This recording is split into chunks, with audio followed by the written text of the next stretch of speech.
Nous avons tous 24 heures dans une journée, pas une seconde de plus. Comment être plus productif? En travaillant plus? Peut-être, ça peut fonctionner pour certaines personnes, mais de toute façon, vous n'allez pas vous tuer à la tâche. Je pense que le plus important, c'est de trouver le moyen d'éliminer un certain nombre de tâches qui vous font perdre du temps et de pouvoir aller plus vite, justement en optimisant, en maximisant chacune des activités que vous menez au cours de la journée. Je vais vous parler aujourd'hui de trois choses très simples qui, moi, me facilitent la vie et me font gagner en productivité. Ce sont des choses simples et je pense que ça peut être très utile pour vous. On en parle tout de suite. Je suis Régis Sezim, entrepreneur multipotentiel, conférencier, formateur et artiste. Nombre de mes projets ont été acclamés et primés à l'international. Mes ouvrages se sont écoulés à plus de 20 000 exemplaires à travers le monde et j'ai formé plus de 5 000 personnes à ce jour sur les thématiques liées à l'entrepreneuriat, au business, au leadership et au mindset. Je partage avec vous sur cette chaîne du contenu propulsif pour vous aider à rêver, oser et créer. Hello les rocks, j'espère que vous êtes solides. Aujourd'hui, on va parler des trois objets. Qu'est-ce qu'ils peuvent avoir en commun, ces objets? Trois objets assez différents, on va dire trois catégories d'objets si vous voulez, qui pour moi sont essentiels. C'est-à-dire que je ne bouge jamais sans ces objets où que j'aille. Pour moi, c'est indispensable. Et ce sont des outils qui me permettent d'être plus productif. Chacun doit trouver ce qui le rend plus productif. Mais vous devez absolument avoir des objets un peu fétiches comme ça, qui sont avec vous partout. Donc même si vous vous retrouvez dans la jungle et que vous avez ces trois objets, en principe, vous devriez pouvoir avancer.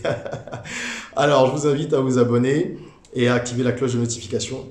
Comme ça, la communauté va continuer à grandir et le travail que nous faisons, qui est un travail d'éveil, va servir à plus de monde. Éveil à tous les niveaux. Éveil parce que nous parlons de business, d'entrepreneuriat, donc nous permettons aux gens de voir les opportunités qui existent.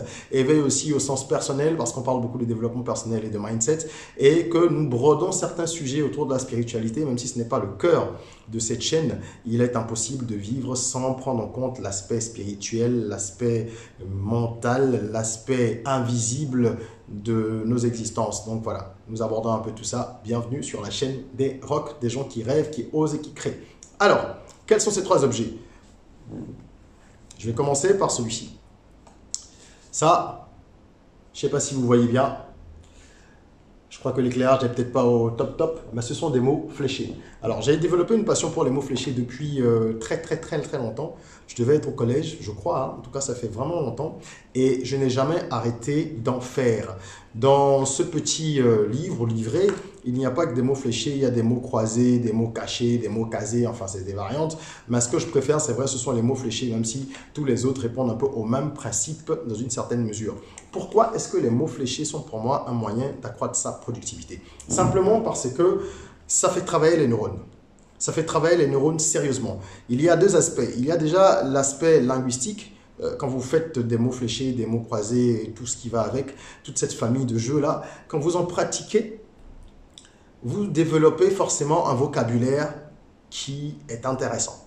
Donc, en termes de culture générale, pas que de vocabulaire, de culture générale, vous apprenez beaucoup. Et vous avez également, comme je l'ai dit, plus de choix dans la sélection des mots, dans l'usage des mots, pour vous faire comprendre. Ça, c'est quand même important. La communication, ça fait parfois 70-80% du job dans de nombreuses situations. Donc, quand vous avez une palette assez large de mots que vous pouvez utiliser, vous pouvez mieux vous faire comprendre, vous pouvez faire passer vos idées, vous pouvez convaincre, vous pouvez aussi amener les gens à aller un peu dans votre sens, etc. Voilà pourquoi j'aime les mots fléchés. Et je les aime aussi, comme je disais, parce que ça permet de faire travailler les neurones. Donc, quand moi, je finis une tâche au bout de peut-être 20-30 minutes, ou 45 minutes maximum, je fais une pause.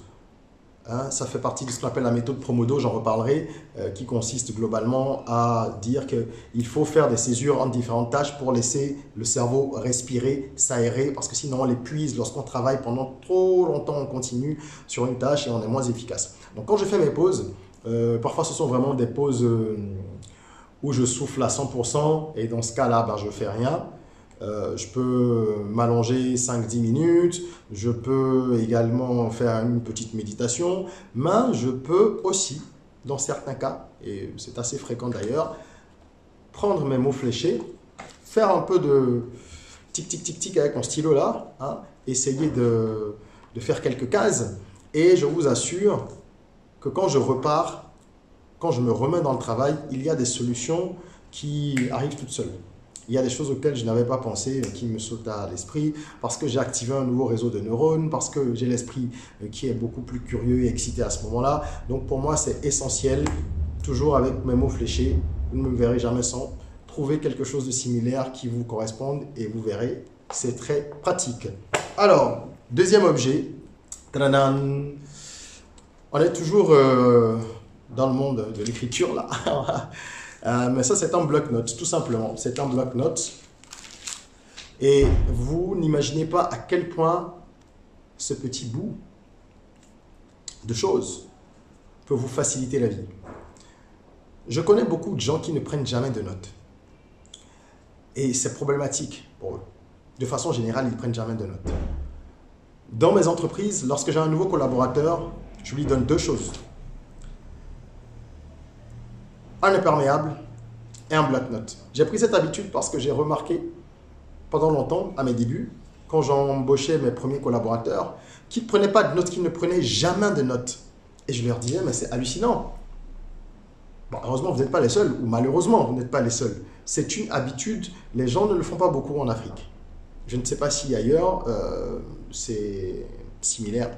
Mais dans les pays que j'ai parcourus, j'ai remarqué que généralement les gens ne prennent pas de notes, ils se disent qu'ils vont se souvenir, ou alors je ne sais pas si c'est du flegmatisme, ou de l'indifférence, ou de la négligence. Mais voilà, on vient à un rendez-vous, même une petite réunion ou une rencontre avec un collaborateur, et on ne prend aucune note, on s'en va, on dit d'accord, et le lendemain on a oublié la moitié de ce qu'on avait à faire. Ben, évidemment, parce que vous comptez sur votre cerveau pour vous rappeler ce genre de choses. Le cerveau, il ne faut pas l'épuiser. Le cerveau, il doit servir beaucoup plus à trouver des solutions à des problèmes, à vous sortir de certaines situations, à vous proposer des réponses. D'accord? Lorsqu'il y a des problèmes. Mais pas, il n'est pas votre assistant mémoriel. La mémoire, ça compte, mais on ne peut pas se reposer que sur elle. Et aujourd'hui, nous avons trop de préoccupations. Chaque personne a ses préoccupations personnelles, professionnelles, sentimentales, familiales, etc. Donc, forcément, on oublie beaucoup de choses. Donc, le bloc-notes, c'est important. C'est important déjà pour soi. Moi, j'utilise, bien évidemment, sur mon téléphone, j'utilise des outils pour organiser mon temps, comme Google Agenda, qui est le plus simple. Moi, j'aime bien les choses simples, donc j'utilise Google Agenda. C'est très pratique, mais je ne me fie pas uniquement à Google Agenda. C'est-à-dire que quand je me réveille, chaque matin, je regarde la liste de tâches que j'ai, tâches, rendez-vous et compagnie, dans Google Agenda. Je croise avec d'autres données, qui sont des données relatives à différents projets. Ok, sur tel projet, je dois faire ci, parce que Google Agenda, vous n'allez pas mettre 500 tâches dedans. D'accord? Donc, sinon, après, c'est illisible et c'est ingérable. Donc, vous avez peut-être, moi, personnellement, j'ai des choses clés que je mets dans Google Agenda. Et après, j'ai d'autres outils qui sont des outils de gestion de projet qui me permettent de pouvoir organiser les tâches par projet. Donc, le matin, je croise ces différentes données-là et je les couche sur une page dans mon bloc-notes. Donc, je sais que j'ai des appels à faire, j'ai tels appels, que j'ai telle tâche à effectuer, que j'ai tel rendez-vous à honorer. Et c'est beaucoup plus simple pour moi après d'évoluer avec ceci. On peut oublier un bloc-notes, me direz-vous. C'est pas compliqué. Je fais généralement une photo. Comme ça, lorsque je me déplace et que j'ai pas ça, j'ai une photo de la page, je sais ce que j'ai à faire et après je la supprime en fin de journée, par exemple. Mais je ne l'oublie pas. Donc, les photos, c'est pas fréquent, c'est pas super utile. Bref, pour moi, c'est un outil de productivité énorme parce que ça me permet d'être efficace. Et je pousse un peu la chose en mettant un délai pour chaque tâche. Donc, quand j'ai une série d'appels et qu'il y a 10 appels que je vais faire peut-être de 11h à 11h30, voilà, c'est clair. J'ai déjà encadré un peu la chose et je ne vais pas passer 2 heures à le faire. Si j'appelle quelqu'un une, deux fois que je n'arrive pas à l'avoir, je lui laisse un message. C'est même systématique chez moi. Et après, on se rappellera. Donc, si je dois traiter mes mails, je me dis, allez, j'ai 20 minutes pour traiter les mails ce matin parce que j'en ai un certain nombre.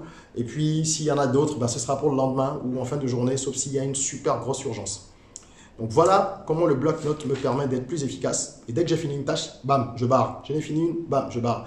Après, il y a des applications aussi qui permettent sur le téléphone de faire tout ça et donc de pouvoir faire un suivi au fur et à mesure de la journée. Moi, je préfère coupler les applications avec du papier. C'est peut-être la vieille méthode, mais je suis comme ça, je suis plus efficace. Donc, trouvez ce qui vous rend efficace et qui vous permet d'optimiser vos journées. C'est extrêmement important. Quel est le troisième objet? On va dire que c'est une catégorie d'objets.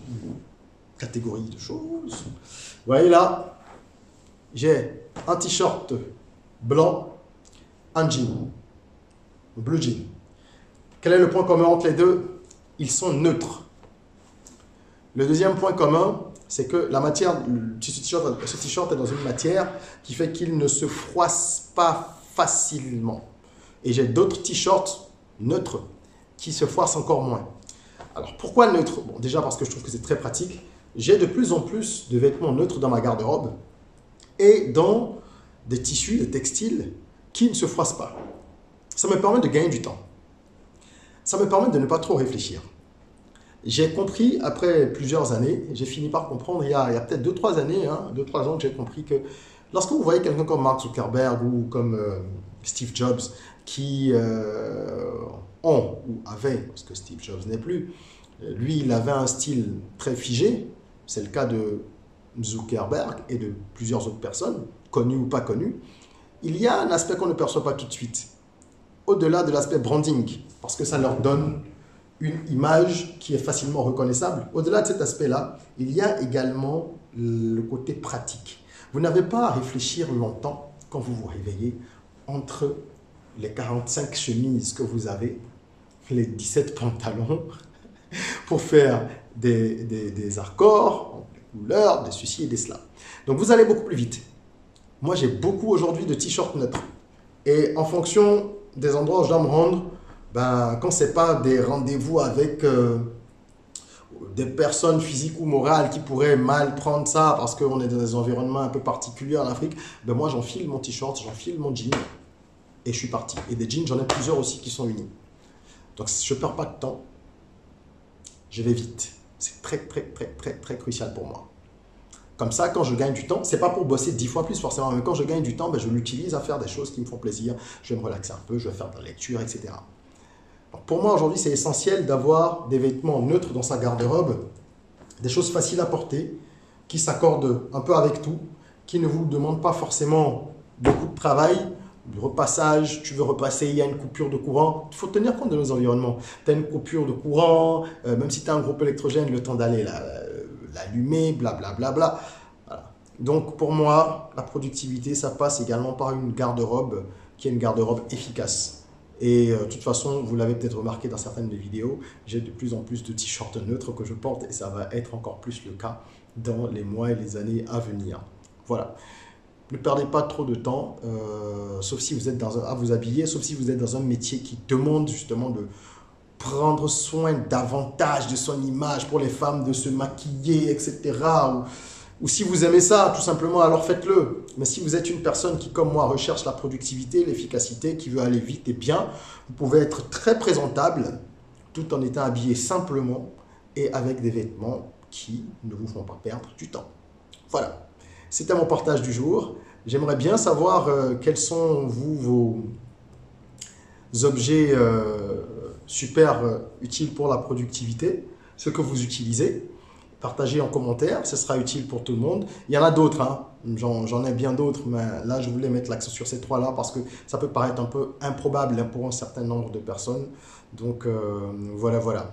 N'hésitez pas à aller découvrir l'album de développement personnel Soyons Rock, je laisse un lien dans la description. Et si vous avez besoin également d'une heure de coaching ou de consulting sur des questions relatives à votre business ou votre carrière ou sur des questions personnelles, donc life coaching ou business coaching, vous pouvez booker une heure de consulting avec moi. Ça se passe en phone call, tic tic tic, et le lien est également dans la description.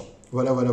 En attendant qu'on se retrouve pour une nouvelle vidéo, n'oubliez pas de vous abonner, de partager celle-ci pour aider des gens autour de vous. Et surtout, prenez soin de vous, de votre corps, mais aussi et surtout de votre mental, de votre esprit. Rêvons, osons, créons, soyons rock.